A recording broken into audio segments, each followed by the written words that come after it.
Hi friends, welcome to Sai Ashna Vidyalaya. 10th இயல் 2 உரைநடை. நாம் இப்போ இதில் என்னென்ன டாபிக்லாம் பார்க்க போகிறோம் அப்படின்னா, உரைநடை, கேட்கிறதா என் குரல், கவிதை பேழை, இதில் காற்றே வா பாரதியார் பாடியிருக்காரு, முல்லைப்பாட்டு நப்பூதனார் பாடியிருக்காரு, விரிவானத்தில் புயலிலே ஒரு தோணி சிங்காரம் எழுதியிருக்காரு, இலக்கணத்தில் தொகைநிலை தொடர்கள் 6 பற்றி பார்க்க போகிறோம். உரைநடை. கேட்கிறதா என் குரல். காற்று மெல்ல தொட்டு சென்றால் தென்றல், காற்று தூக்கிச் சென்றால் புயல், வாழும் உயிர்களின் உயிர் மூச்சு காற்று, என்னை கண்களால் காண முடியாது, மெய்யால் உணர முடியும், என்னால் மழை, என்னால் பருவமாற்றம், என்னால் இசை, என்னாலும் இலக்கியம், நான் தான் காற்று. உலகம் என்பது 5 பூதங்களால் ஆனது என்று கூறியவர் தொல்காப்பியர். மூச்சு பயிற்சியே உடலை பாதுகாத்து வாழ்நாளை நீட்டிக்கும் என்று கூறியவர் திருமூலர் திருமந்திரத்தில் கூறியுள்ளார். வாயு வழக்கம் அறிந்து செறிந்தடங்கில் ஆயுள் பெருக்கம் உண்டாம் என்று கூறியவர் பிற்கால ஔவையார். இது திருக்குறள் 49வது திருக்குறளில் வாயு வழக்கம் அறிந்து செறிந்தடங்கில் ஆயுள் பெருக்கம் உண்டாம் அப்படின்னு சொல்லிட்டு ஔவை குறள் நூலில் வாயுதாரணை அப்படிங்கிற அதிகாரத்தில் குறள் 49வது குறளில் சொல்லியிருக்காரு. எழுதியவர் பிற்கால ஔவையார். இதை காற்றை சிறப்பித்து சொல்லியிருக்காங்க. காற்றின் பல பெயர்கள்: காற்று, வலி, தென்றல், புயல், சூறாவளி. பருவநிலை, சூழல், வீசும் வேகம் ஆகியவற்றிற்கேற்ப தென்றல் காற்று, பூங்காற்று, கடல் காற்று, பனிக்காற்று, வாடைக்காற்று, ஆடிக்காற்று, மேல்காற்று, கீழ்காற்று, மென்காற்று, கடுங்காற்று, புழுதிக்காற்று, புயல் காற்று, சுழல் காற்று, சூறாவளி காற்று, பேய்காற்று, இளந்தென்றல் என்று பல வகையாக வகைப்படுத்தியுள்ளனர். 4 திசையிலும் நான், அதாவது காற்று. கிழக்கு என்பதற்கு டேஸ் என்ற பெயரும் உண்டு. குணக்கு, கிழக்கிலிருந்து வீசும்போது காற்றுக்கு டேஸ் என்று பெயர். கொண்டல், கொண்டல் அப்படின்னா குளிர்ச்சி தருகிறது அப்படின்னு பொருள். இது மழையை தருவதால் மழைக்காற்று என்றும் வழங்கப்படுகிறது. கொண்டல் மழைக்காற்று என்றும் வழங்கப்படுகிறது. மேற்கு என்பதற்கு டேஸ் என்ற பெயரும் உண்டு. குடக்கு, மேற்கிலிருந்து வீசும்போது டேஸ் என்று பெயர். கோடை, கோடைக்காற்று அதிக வலிமையோடு வீசும். இது வறண்ட நிலப்பகுதியிலிருந்து வீசுவதால் வெப்பக்காற்று என்றும் பெயர்படும்.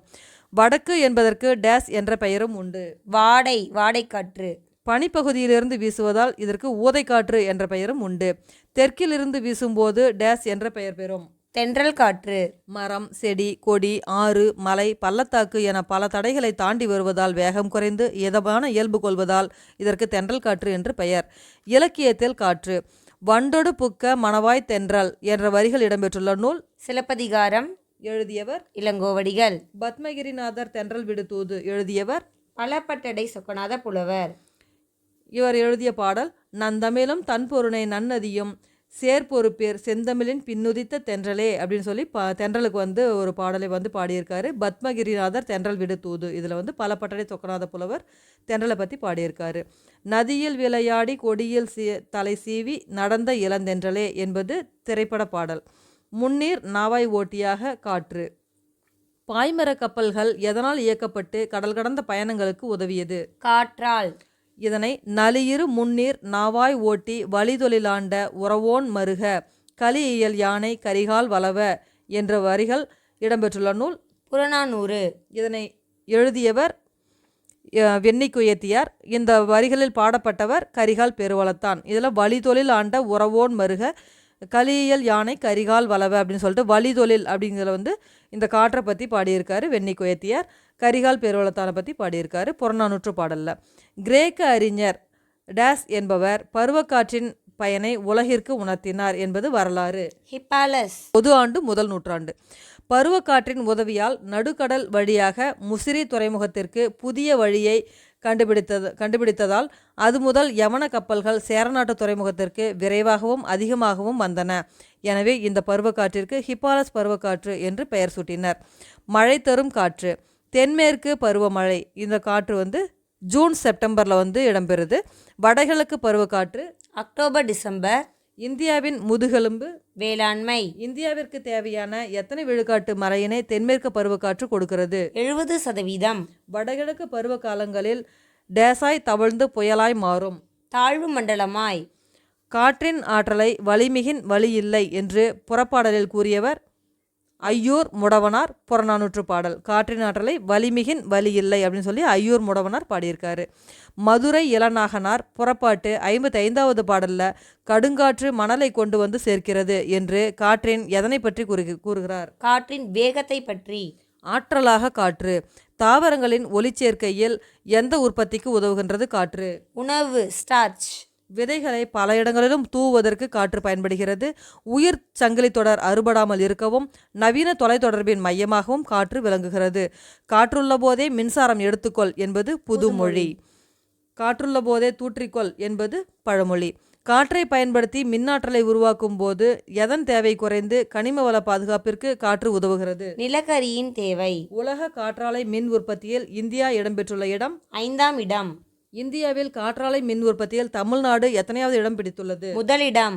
உலகிலேயே காற்றை அதிகளவு மாசுபடுத்தும் நாடுகளில் இந்தியா பெற்றுள்ள இடம் 2ஆம் இடம். மனிதர்கள் உணவின்றி எத்தனை வாரம் உயிர் வாழ முடியும்? 5 வாரம். மனிதர்கள் நீரின்றி எத்தனை நாட்கள் உயிர் வாழலாம்? 5 நாட்கள். ஆனால் காற்றின்றி 5 நிமிடம் கூட வாழ முடியாது.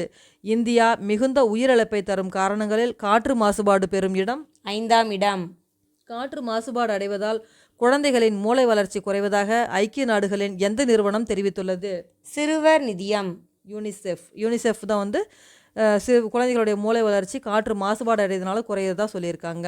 வளிமண்டலத்தின் எந்த அடுக்கின் மூலம் சூரியனிடம் இருந்து வரும் புற ஊதா கதிர்களை தடுக்கும் அரணாக விளங்குகிறது? மேலடுக்கில் உள்ள ஓசோன் படலம். ஓசோன் படலத்தை ஓட்டையிடும் வாயுக்கள் குளோரோஃப்ளூரோ கார்பன் CFC. இதனால் ஓரறிவு முதல் 6 அறிவு உள்ள அனைத்து உயிரினங்களும் பாதிப்படைகின்றன. ஓசோன் படலம் ஓட்டையாவதை தடுக்க அல்லது குறைக்க தற்போது எந்த குளிர்பதனியை பயன்படுத்த தொடங்கியிருக்கின்றனர்? Hydro carbon HC. அமில மழை எந்தெந்த அமிலங்களால் ஏற்படுகிறது? கந்தக di oxide, nitrogen di oxide. ஒரு மணித்துளிக்கு எத்தனை முதல் எத்தனை முறை மூச்சு காற்றாய் நீங்கள் வெளிவிடும் கார்பன் டை ஆக்சைடை எடுத்துக்கொண்டு உங்கள் நுரையீரலுக்கு தேவையான உயிர் வழியை ஆக்சிஜனை தருவன மரங்கள்? 12 முதல் 18 வரை. ஒரு மணித்துளிக்கு 12 முதல் 18 முறை வந்து நம்ம மூச்சு காற்றை உள்ளிழுத்து கார்பன் டை ஆக்சைடை வெளிவிடுறோம். குளோரோஃப்ளோரோ கார்பனின் ஒரு மூலக்கூறு எத்தனை லட்சம் ஓசோன் மூலக்கூறுகளை சிதைத்துவிடும்? 1 லட்சம். உலக காற்று நாள் ஜூன் 15. உலக சுற்றுச்சூழல் தினம் ஜூன் 5. மாயங்கள் செய்கின்ற பூங்காற்றே இத்தனை நாள் உன்னை பாடாதிருந்து விட்டேன், புது கவிதையில் சிக்கி போனேன் என்று பாடியவர்? தேவக்கோட்டை மூர்த்தி. தாய்லாந்து மன்னரின் முடிசூட்டு விழாவில் எந்தெந்த பாடல்களை தாய்மொழியில் எழுதி வைத்து பாடுகின்றனர்? திருப்பாவை, திருவெம்பாவை ஆகிய பாடல்களை தாய்லாந்து மன்னருடைய முடிசூட்டு விழாவில் அவங்களுடைய தாய்மொழியில் எழுதி வச்சு பாடுறாங்க. இந்த விஷயத்தை சொன்னவர் யார் அப்படின்னா தனிநாயகம் அடிகள் ஒன்றே உலகம் அப்படிங்கிற அவருடைய நூலில் சொல்லியிருக்காரு. 17ஆம் நூற்றாண்டில் கட்டப்பட்ட தாஜ்மஹாலின் வெள்ளை பழுங்கு கற்கள் இன்று மஞ்சள் மற்றும் பழுப்பு நிறங்களில் காட்சியளிக்கிறது. இதற்கு காரணம் காற்று மாசுபாடு. கவிதை பேழை காற்றே வா எழுதியவர் பாரதியார். பாடல் இலைகளின் மீதும் நீர் அலைகளின் மீதும் உராய்ந்து மிகுந்த பிராண ரசத்தை எங்களுக்கு கொண்டு கொடு காற்றே வா, எமது உயிர் நெருப்பை நீடித்து நின்று நல்லொளி தருமாறு நன்றாக வீசு, சக்தி குறைந்து போய் அதனை அவித்து விடாதே, பேய் போல வீசி அதனை மடித்து விடாதே, மெதுவாக நல்ல லயத்துடன் நெடுங்காலம் நின்று வீசிக்கொண்டிரு. இந்த பாடல் வரிகள் இடம்பெற்றுள்ள நூல் பாரதியார் கவிதைகள். மகாகவி சுப்பிரமணிய பாரதியாரின் சிறப்பு பெயர்கள்: நீடுதுயில் நீக்க பாடி வந்த நிலா, சிந்துக்கு தந்தை, பாட்டுக்கொரு புலவன் பாரதி, எட்டயபுர ஏந்தல். பாரதியாரை அறம் பாட வந்த அறிஞன் மரம் பாட வந்த மறவன் என்று பாராட்டியவர் பாவேந்தர் பாரதிதாசன். பாரதியார் பற்றிய சிறு குறிப்பு: கேலி சித்திரம், கருத்து படம் போன்றவற்றை உருவாக்கியிருக்காரு. சமுதாய ஏற்றத்தாழ்வுகளையும் பெண் அடிமைத்தனத்தையும் தம்முடைய பாடல்களில் எதிர்த்து நின்றிருக்காரு. நூல்கள், இவர் எழுதிய நூல்கள் என்னென்ன அப்படின்னா குழந்தைகளுக்கான நீதி பாடல்களா, கண்ணன் பாட்டு, பாப்பா பாட்டு, புதிய ஆத்திச்சூடி, இதெல்லாம் வந்து எழுதியிருக்காரு. அடுத்தது காவியங்கள் அப்படின்னா குயில் பாட்டு, பாஞ்சாலி சபதம் ஆகிய காவியங்களை வந்து எழுதியிருக்காரு. கவிதை தொகுப்பு வந்து பாரதியார் கவிதைகள்னு சொல்லி இவருடைய கவிதைகளை வந்து தொகுத்து வெளியிட்டிருக்காங்க. இவருடைய வசன கவிதை தான் வந்து காற்று அப்படிங்கிற தலைப்பில் நம்முடைய பாடப்பகுதியாக இருக்குது. எந்தெந்த இதழ்கள்லாம் ஆசிரியராக வந்து பாரதியார் ஒர்க் பண்ணியிருக்காரு அப்படின்னு பார்க்கலாம். இந்தியா சுதேசமித்ரன். உரைநடையும் கவிதையும் இணைந்து யாப்பு கட்டுகளுக்கு அப்பாற்பட்டு உருவாக்கப்படும் கவிதை வடிவம் டேஸ் எனப்படுகிறது. வசன கவிதை, ப்ரோஸ் பொயட்ரி. இது வந்து ஃப்ரீ வேர்ஸ் அப்படின்னு ஆங்கிலத்தில் சொல்கிறாங்க. வசன கவிதை வடிவத்தை தமிழில் அறிமுகப்படுத்தியவர் பாரதியார். வசன கவிதை டேஸ் கவிதை என்ற வடிவம் உருவாக காரணமாயிற்று. புது கவிதை. திக்குகள் எட்டும் சிதறி தக்க தீம் தரிகிட தீம் தரிகிட தீம் தரிகிட பக்க மலைகள் உடைந்து வெள்ளம் பாயுது பாயுது பாயுது தாம் தரிகிட தக்க தங்கு ததிங்கிடதித்தோம் அண்டம் சாயுது சாயுது சாயுது பேய்கொண்டு தக்க அடிக்குது காற்று தக்க தாம் தரிகிடதாம் தரிகிடதாம் தரிகிடதாம் என்ற பாடலை பாடியவர் பாரதியார். கவிதை பேழை. முல்லைப்பாட்டு எழுதியவர் நப்பூதனார். நல்லோர் விரிச்சி கேட்டல், அதாவது சகுனம் பார்க்கறத பற்றி இந்த பாடல் சொல்லி வந்திருக்கு. நனந்தலை உலகம் வலையி நேமியோடு வலம்பொறி பொறித்த மாதாங்கு தடக்கை வலநேர்பு கோடு கொண்டு எழுந்த கொடுஞ்செலவு எழிலி பெருமுதி பெண்டீர் விரிச்சி கேட்ப கைய கொடுங்கோர் கோவலர் பின் நின்று உய்த்தர இன்னே வருகுவர் தாயர் என்போல் நன்னெறி நன்மொழி கேட்டனம். இந்த பாடல் வந்து நற்சகுனம் கேட்கறதுக்காக இந்த பாடல் வந்து எழுதியிருக்காங்க. சொல்லும் பொருளும்: நனந்தலை உலகம், அகன்ற உலகம், நேமி, வலம்புரி சங்கு, கோடு, மலை, கொடுஞ்செலவு, விரைவாக செல்லுதல், நறுவி, நறுமணமுடைய மலர்கள், தூய், தூவி, விரிச்சி கேட்டல், நற்சொல், சுவல். தோல். இலக்கண குறிப்பு: மூதூர், பண்பு தொகை, உருதுயர், வினைத்தொகை, தடக்கை, உரிச்சொற்றொடர், கை தொழுது. மூன்றாம் வேற்றுமை தொகை. முல்லைப்பாட்டு எத்தனை அடிகளை கொண்டது? 103. முல்லைப்பாட்டு எந்த பாவால் இயற்றப்பட்டது? ஆசிரியப்பா. 10 பாட்டு நூல்களுள் மிக குறைந்த அடிகளை கொண்ட நூல் முல்லைப்பாட்டு. இதனை காவிரி பூம்பட்டினத்து பொன் வணிகனார் மகனார் நப்பூதனார் எழுதியிருக்காரு. பயணத்தை செலவு என்று கூறியவர் திருவிக்கா. புயலிலே ஒரு தோணி எழுதியவர் ப. சிங்காரம். புயலுக்கு பெயர் சூட்டுதல்: வட இந்திய பெருங்கடலில் உருவாகும் புயல்களுக்கு பெயர் வைக்கும் நடைமுறை எந்த ஆண்டில் தொடங்கியது? 2000 ஆண்டு. எங்கு உள்ள உலக வானிலை அமைப்பின் மண்டல சிறப்பு வானிலை ஆய்வு மையம் 2004ஆம் ஆண்டு செப்டம்பரிலிருந்து புயல்களுக்கு பெயர் வைக்க 64 பெயர்களை பட்டியலிட்டுள்ளது? புதுடெல்லி.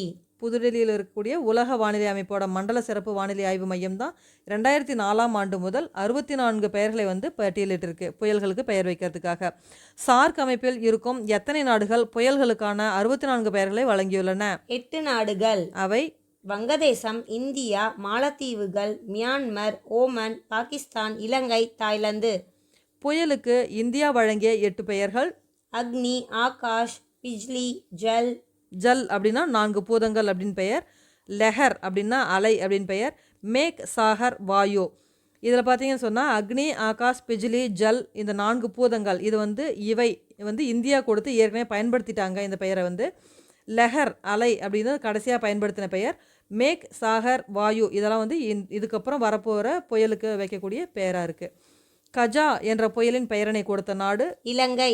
பெய்டி என்ற புயலின் பெயரை கொடுத்த நாடு தாய்லாந்து. இடம்புரி புயலும் வலம்புரி புயலும். இடம்புரி புயல்கள் எங்கு தாக்குகின்றன?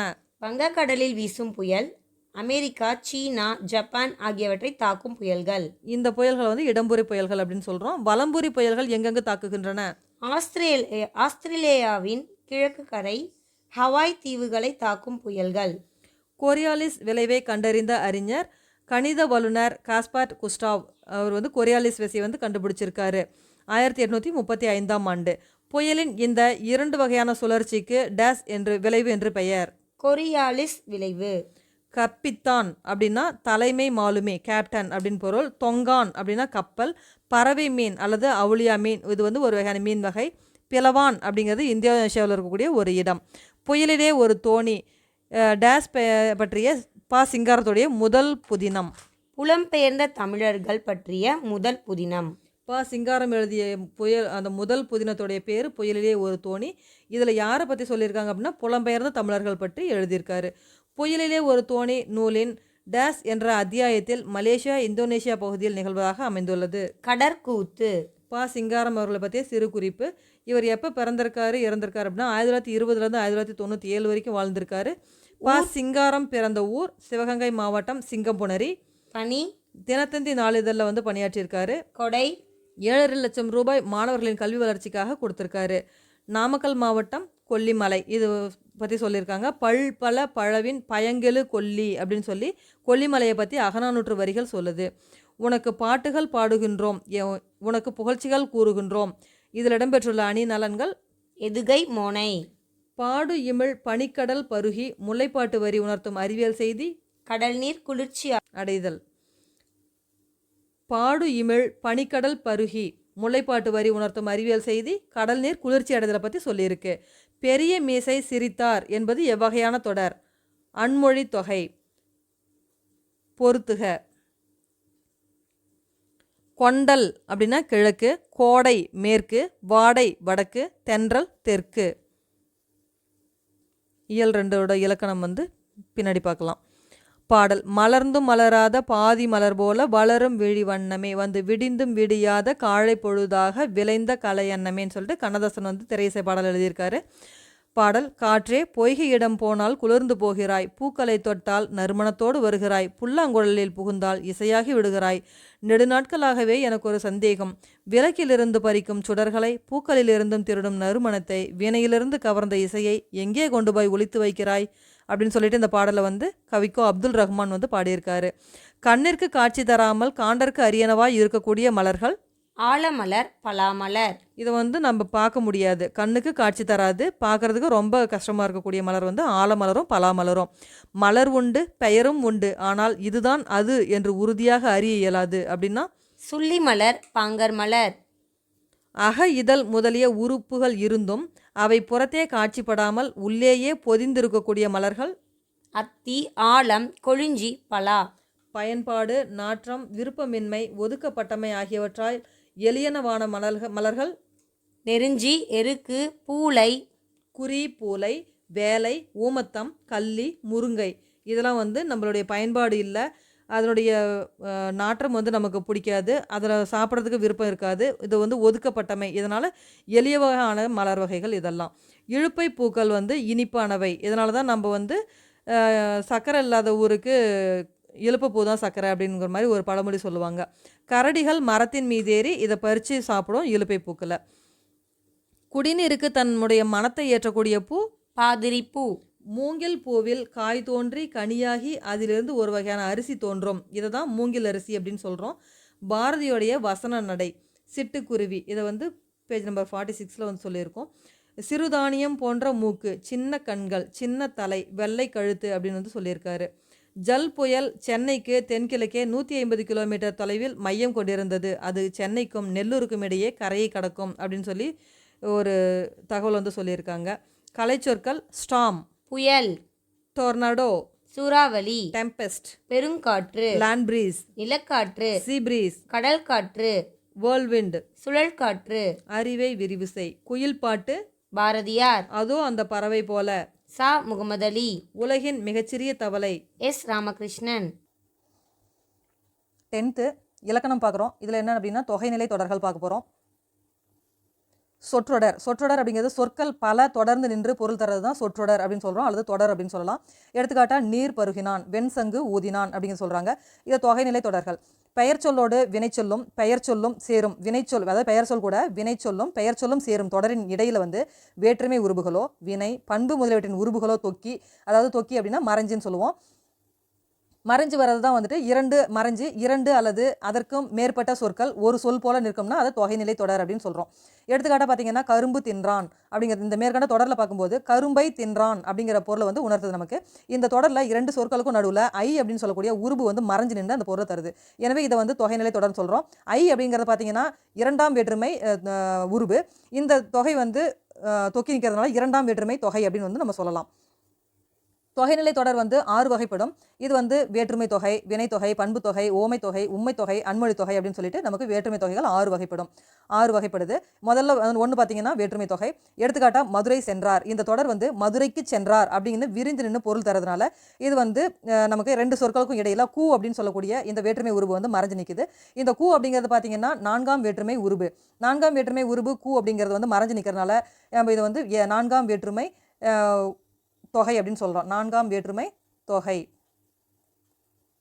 அப்படின்னு சொல்கிறோம். இவ்வாறு ஒரு தொடரில் வேற்றுமை உருபுகள், அதாவது ஐ, ஆல், கூ, இன், அது, கண் அப்படின்னு சொல்லக்கூடிய 2ஆம் வேற்றுமை, 3ஆம் வேற்றுமை, 4ஆம் வேற்றுமை, 5ஆம் வேற்றுமை, 6ஆம் வேற்றுமை, 7ஆம் வேற்றுமைக்கான இந்த உருபுகளில் ஏதோ ஒன்று மறைஞ்சு பொருளை தரது தான் வேற்றுமை தொகை அப்படின்னு நம்ம சொல்கிறோம். வேற்றுமை தொகை அப்படிங்கும்போது இந்த 8 வேற்றுமைக்கு முதல் வேற்றுமைக்கும் 8ஆம் வேற்றுமைக்கும் உருபு கிடையாது.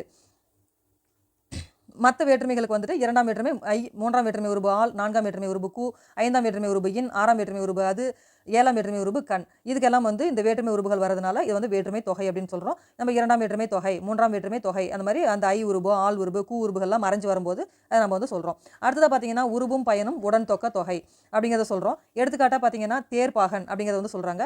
இந்த தேர்ப்பாகன் அப்படிங்கிறதுல தேரை ஓட்டும் பாகன் அப்படின்னு சொல்லி விரிந்து பொருளை கொடுத்துருக்குது. அதாவது கொடுத்துருக்கிற வார்த்தை பார்த்தீங்கன்னா தேரும் பாகனும் மட்டும்தான். இந்த சொற்களுக்கு இடையில ஐ அப்படின்னு சொல்லக்கூடிய வேற்றுமை உருவம், ஓட்டக்கூடிய அந்த பயனும் வந்து மறைஞ்சு வந்திருக்குது. ஓட்டுதல் அப்படின்னு சொல்லக்கூடிய அந்த பயன் மறைஞ்சு வந்திருக்கிறதுனால இந்த தொடரில் வந்து தேரை ஓட்டும் பாகன், தேரை ஓட்டும் பாகன் அப்படின்னு வந்து வரதுனால உருவும் பயனும் வந்து மறைஞ்சு வந்திருக்குது. இதை வந்து உருவும் பயனும் உடன் தொக்க தொகைன்னு சொல்கிறோம். இந்த மாதிரி ஒரு தொடரில் வேற்றுமை உருவும் அதனை பொருளை விளக்கக்கூடிய பயனும் மறைஞ்சு வரது தான் உருவும் பயனும் உடன் தொக்க தொகைன்னு சொல்கிறோம். இதுவும் வேற்றுமை தொகையோடவே சேரும். அது அடுத்த எடுத்துக்காட்டு பாருங்க, தமிழ் தொண்டு, தமிழுக்கு செய்யும் தொண்டு அப்படின்னு சொல்லியிருக்காங்க. இது நான்காம் வேற்றுமை உருபு, உருபும் பயனும் உடன் தொக்க தொகை. இந்த தேர்ப்பாகன், தேரை ஓட்டும் பாகன் அப்படிங்கிறது இரண்டாம் வேற்றுமை உருவும் பயனும் உடன் தொக்க தொகை, உடன் தொக்க தொகை. அடுத்தது பார்த்தீங்கன்னா வினைத்தொகை. இந்த வினைத்தொகை வந்து காலம் காட்டும் இடைநிலையும் பெயரச்ச விகுதியும் மறைந்து நிற்க, காலம் காட்டும் இடைநிலையும் மறைஞ்சிருக்கும், பெயரச்ச விகுதியும் மறைந்து நிற்க அந்த வினை பகுதியை தொடர்ந்து ஒரு பெயர் வந்து ஒரு சொல்லை போல நடக்கிறது தான் நம்ம வினைத்தொகை அப்படின்னு சொல்கிறோம். இதை வந்து காலம் கறந்த பெயரச்சம் தான் வினைத்தொகை அப்படின்னு சொல்லலாம். அதாவது சுருக்கமாக சொல்லணும்னா காலம் கறந்த பெயரச்சம். எடுத்துக்காட்டாக பார்த்தீங்கன்னா வீசு தென்றல், கொல் களிறு அப்படின்னு சொல்லிட்டு 2 எக்ஸாம்பிள் நம்மளுக்கு கொடுத்துருக்காங்க. இதை பார்த்தீங்கன்னா வீசு கொல் ஆகியவை வினை பகுதிகளாக இருக்குது. இந்த வீசு கொல் ஆகியவை அந்த வீசு ஏதாவது தூக்கி வீசுன்னு சொல்லுவோம், கொல் இப்போ கொண்டுடுவேன் அப்படின்னு சொல்லக்கூடிய அந்த வினை வந்து பகுதிகளாக இருக்குது. இவை முறையே தென்றல், களிறு அப்படின்னு சொல்லக்கூடிய பெயர் சொற்களோடு சேர்ந்து காலத்தை வெளிப்படுத்தலை.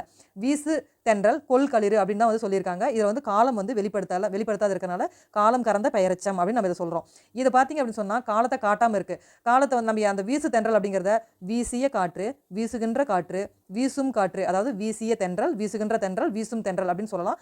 கொன்ற களிறு, கொள்கின்ற களிறு, கொல்லும் களிறுன்னு சொல்லிட்டு முக்காலத்தையும் உணர்த்த மாதிரி வர்றது தான் வந்துட்டு நம்ம வினைத்தொகை வந்து சொல்லுவோம். இந்த மாதிரி முக்காலத்திற்கும் பொருந்துற மாதிரி பொருள் தருது. காலம் காட்டும் இடைநிலைகள் வந்து இந்த பெயரச்சங்களில் வந்து மறைஞ்சு இருக்குது.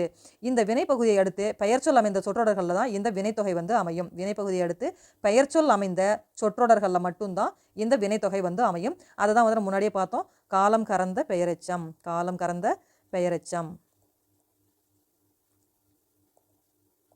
அடுத்தது பார்த்தீங்கன்னா பண்பு தொகை. இது 4 வகையான அளவு பெயர்களில் வந்து வருது. எடுத்துக்காட்டாக பார்த்தீங்கன்னா 1 நிறம், வடிவம், சுவை, அளவு, இந்த பொருள்களை உணர்த்தக்கூடிய பெயரை தான் வந்து பண்பு பெயர் அப்படின்னு சொல்கிறோம். இது தழுவி நிற்கக்கூடிய இந்த பெயர் சொல்லுக்கு இடையில் மை அப்படின்னு சொல்லக்கூடிய பண்பு விகுதியும் ஆகிய, ஆன அப்படின்னு சொல்லக்கூடிய பண்பு உருபுகளும் மறைஞ்சு வரதை நம்ம பண்பு தொகை அப்படின்னு சொல்கிறோம். எடுத்துக்காட்டாக பாருங்கள், செங்காந்தல், வட்டத்தொட்டி, இன்மொழின்னு சொல்லிட்டு 3 வந்து கொடுத்துருக்காங்க. செங்காந்தல் அப்படிங்கிறது செம்மை அப்படின்னு சொல்லக்கூடிய நிறப்பெயரை வந்து சொல்லுது. அடுத்து பாருங்கள், வட்டத்தொட்டி அப்படின்னு சொல்லக்கூடிய வடிவ பெயரை வந்து சொல்லுது. இன்மொழி அப்படிங்கிறது அந்த சுவை பெயரை வந்து சொல்லுது. வட்டமான தொட்டி, இனிமையான மொழி அப்படின்னு சொல்லிட்டு இந்த நிறம், வடிவம், சுவை, அளவு அப்படின்னு சொல்லக்கூடிய இந்த பெயர்களை வந்து சொல்கிறதுனால இது வந்து பண்பு தொகை அப்படின்னு சொல்கிறோம். நிறத்தை சொல்லும்போது அந்த செம்மை அப்படிங்கிற பொருள் வந்துருச்சு. வட்டத்தொட்டி அப்படிங்கிறதுல வட்டமான தொட்டின்னு சொல்லிட்டு இந்த ஆன அப்படின்னு சொல்லக்கூடிய அந்த பண்பு உருபு வந்து வந்திருக்கு. இனிமையான மொழி, இதில் வந்து சுவை பெயரும் வந்திருக்கு. ஆன அப்படின்னு சொல்லக்கூடிய பண்பு உருவும் வந்திருக்கு. இதை வந்துட்டு நம்ம பண்பு தொகை அப்படின்னு சொல்கிறோம். அடுத்தது 2 பண்பு தொகையில் அடுத்தது பார்த்தீங்கன்னா இரு பெயரொட்டு பண்பு தொகைன்னு சொல்லிட்டு அடுத்து சொல்லியிருக்காங்க. அதாவது சிறப்பு பெயர், பொது பெயர், இந்த ரெண்டும் வந்து வரும்போது தான் இந்த இருபெயரட்டு பண்பு தொகை வந்து வரும். சிறப்பு பெயர் வந்து ஃபஸ்ட்டில் வந்துடும், பொது பெயர் வந்து பின்னாடி வரும். சிறப்பு பெயர் பின்னாடி வருது அப்படிங்கும்போது சிறப்பு பெயர் இதில் வந்து திங்கள் அப்படிங்கிறது மாதம் அப்படிங்கிற பொருளில் வருது. மார்கழி அப்படிங்கிறது சிறப்பு பெயர். இப்போ திங்கள் அப்படிங்கிறது 12 மாதங்களுக்கும் பொதுவான ஒரு பொருளாக இருக்குது. இது வந்து பொது பெயர். அடுத்தது பார்த்தீங்கன்னா மார்கழி அப்படிங்கிறது வந்து சிறப்பு பெயர். மார்கழி வந்து சிறப்பு பெயராக இருக்குது. சாரை பாம்பு, பாம்பு அப்படிங்கிறது வந்து பொது பெயர், சாரை அப்படிங்கிறது சிறப்பு பெயர். இந்த திங்கள், பாம்பு ஆகிய பொது பெயர்களுக்கு முன்னாடி மார்கழி, சாரை அப்படிங்கக்கூடிய சிறப்பு பெயர்கள் வந்து மார்கழி திங்கள், அதாவது மார்கழியாகிய திங்கள் என்றும் சாரையாகிய பாம்பு அப்படின்னு சொல்லி 2 பெயராக வந்து ஒட்டி வந்திருக்கனால இது 2 பெயர் ஒட்டு பண்பு தொகை அப்படின்னு வந்து நம்ம சொல்கிறோம். அடுத்தது பார்த்தோம்னு சொன்னால் ஓமை தொகை. ஓமைக்கும் பொருளுக்கும் இடையில், அதாவது ஓமயத்துக்கு இடையில் ஓம உருபு மறைஞ்சு வர்றது தான் நம்ம ஓமை தொகை அப்படின்னு சொல்கிறோம். இந்த ஓமை தொகையில் வந்து பார்த்தீங்கன்னு சொன்னால் மலர்கை, இது வந்து ஓமை தொகையாக இருக்குது. இந்த ஓமை தொகையில் மலர்கை, மலர் போன்ற கை, இதையே வந்துட்டு கைமலர் அப்படின்னு எழுதணும்னு சொன்னால், கை மலர் அப்படின்னு சொல்லும்போது கையே வந்து மலராக இருக்குது. இதை வந்து உருவகம் அப்படின்னு சொல்கிறோம். உருவகம் பார்த்தீங்கன்னா அந்த கை வந்து அப்படி கைதான் மலர் அப்படின்னு சொல்லக்கூடிய அந்த உருவகம், இதை சொல்கிறது தான் வந்து உருவகம்னு சொல்கிறோம். இப்போ மலர்கை அப்படின்னு சொல்லிட்டு அந்த உருவகப்படுத்தக்கூடிய பொருள் மலர் போன்ற கை, அந்த மலருக்கு வந்து கையை வந்து ஓமையாக சொல்கிறதுனால மலர் போன்ற கை அப்படின்னு சொல்லி இந்த போன்ற அப்படிங்கிற ஓமை வந்து மறைஞ்சு நீங்கள் இந்த போன்ற அப்படிங்கிற ஓம உருபு வந்து மறைஞ்சு வந்திருக்கிறதுனால நம்ம இது வந்து ஓமை தொகை அப்படின்னு சொல்கிறோம். அடுத்தது உம்மை தொகை. 2 சொற்களுக்கு இடையிலும் இறுதியிலும் அப்படிங்கிற சொல்ல வந்து இடைச்சொல் மறைஞ்சு வர்றது தான் நம்ம உம்மை தொகை அப்படின்னு சொல்கிறோம். அப்படிங்கிறது ஒரு இடைச்சொல். உம்மை தொகை எதுங்கெல்லாம் வரும் அப்படின்னா எண்ணல், எடுத்தல், முகத்தல், நீட்டல். எண்ணல் அப்படின்னா உங்களுக்கு தெரியும் நம்பர்ஸு 1 2 3 சொல்லிட்டு நம்பர்ஸ் வரும். அடுத்தது பார்த்தீங்கன்னா எடுத்தல் அப்படிங்கிறது நிறுத்தல் அளவை, அதாவது நம்ம எடை போடுறது கிலோவில் வந்து வர்றது தான் வந்துட்டு நம்ம எடுத்தல் அளவைன்னு சொல்கிறோம். முகத்தல் அப்படிங்கிறது லிட்டரில் சொல்லக்கூடியது தான் வந்து முகத்தல் அளவை. நீட்டல் அப்படிங்கிறது நம்ம கிலோமீட்டர் கணக்கில் சொல்லுவோம். கிலோமீட்டர், மீட்டர் அப்படின்னு சொல்லக்கூடியதில் வந்து இதை வந்து நீட்டல் அளவு பெயர். இந்த 4 அளவு பெயர்களை தொடர்ந்து வரக்கூடியது தான் இந்த உம்மை தொகை. அண்ணன் தம்பி அப்படின்னு சொல்லக்கூடிய அண்ணனும் தம்பியும். இதில் வந்து அண்ணன் ஒருத்தர் இருக்காரு, தம்பி 2 பேர் இருக்காங்க. அண்ணன் தம்பி, அண்ணனும் தம்பியும். தாயும் சேயும், இதில் வந்து அப்படிங்கிறது வந்து மறைஞ்சு வந்திருக்கு. தாயும் சேயும், இதில் வந்து அண்ணனும் தம்பியுங்கிறதுலையும் மறைஞ்சு வந்திருக்கு. தாயும் சேயும், இடையில தாயும் இறுதியில் சேயும் அப்படின்னு சொல்லிட்டு விரிந்து பொருளை உணர்த்துது. இதனால் இது வந்து நம்ம உம்மை தொகை அப்படின்னு சொல்கிறோம். நெக்ஸ்ட் பார்த்தோன்னு சொன்னால் அடுத்தது அன்மொழி தொகை. இது வந்து வேற்றுமை, வினை, பண்பு, உவமை, உம்மை இந்த 5 தொகைநிலை தொடர்களையும் வரக்கூடிய உருபுகளும் இது இல்லாத வேறு சொற்களும் மறைஞ்சு நின்று பொருள் தரது தான் வந்து நம்ம அன்மொழி தொகை அப்படின்னு சொல்கிறோம். எடுத்துக்காட்டாக பார்த்தீங்கன்னா சிவப்பு சட்டை பேசினார் அப்படின்னு வரும். இதில் சிவப்பு சட்டையாக பேசுச்சு, சிவப்பு சட்டை அணிந்தவர் தான் பேசுகிறாரு. இந்த அணிந்தவர் அப்படின்னு சொல்லக்கூடிய வேறு சொல் வந்து இங்கே மறைஞ்சு வந்திருக்கிறதுனால நம்ம இது வந்து அன்மொழி தொகை அப்படின்னு சொல்கிறோம். அடுத்தது முறுக்கு மீசை வந்தார். முறுக்கு மீசையை உடைய ஒரு மனிதர் தான் வந்து வந்தார் அப்படின்னு சொல்லி இந்த தொகைநிலை தொடர் அல்லாத வேறு சொற்கள் மறைஞ்சு நின்று பொருள் தரது தான் நம்ம அன்மொழி தொகை அப்படின்னு சொல்கிறோம். நன்றி.